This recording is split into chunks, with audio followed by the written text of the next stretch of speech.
Assalamualaikum adik-adik, makcik di sini hanya nak berkongsi kegembiraan makcik sebab makcik dah berjaya dah. Tapi tak tahulah buah dia macam mana. Tengok ya. Ini makcik punya apa ni? Timpak panjat. Timpak berpaut makcik punya timun ni.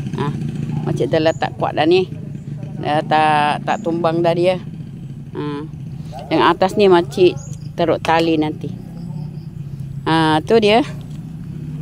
Dan sebelah ni sihat sikit, dia gemuk.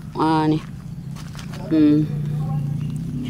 Makcik pun dah buang 1 2 3 daun dah buang, dan yang keempat ni jangan usik.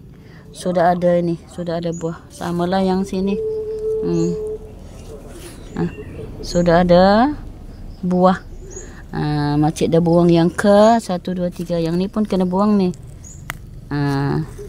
Yang 3 daun dari bawah kena buang. Yang ni makcik dah buang dah. Tapi yang ni cantik dia sehat. Dia dah ada berpaut di situ.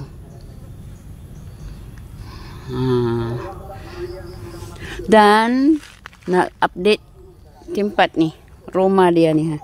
Makcik dah ikat. Teran. Cantik sudah. Kacang pun sudah apa? Sudah tinggi. Samalah yang sini makcik dah buang dia punya tunas-tunas dia. Makcik dah buang. Yang bawah-bawah ni dia bertunas. Makcik buang dulu supaya dia sehat. Sini makcik dah buang dah. Sampai yang keempat kelima tu biar dia. Dia pun dah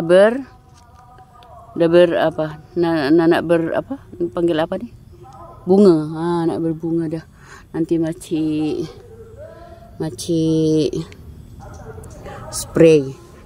Yang ni makcik baru tanam. Makcik tanam sini supaya dia ada sekali rumah dia. Menjala dia sekali je. Ni makcik punya tomato pun dah tinggi. Tapi harap-harap dia menjadilah. Tomato dengan kacang panjang boleh berkawan. Boleh satu rumah.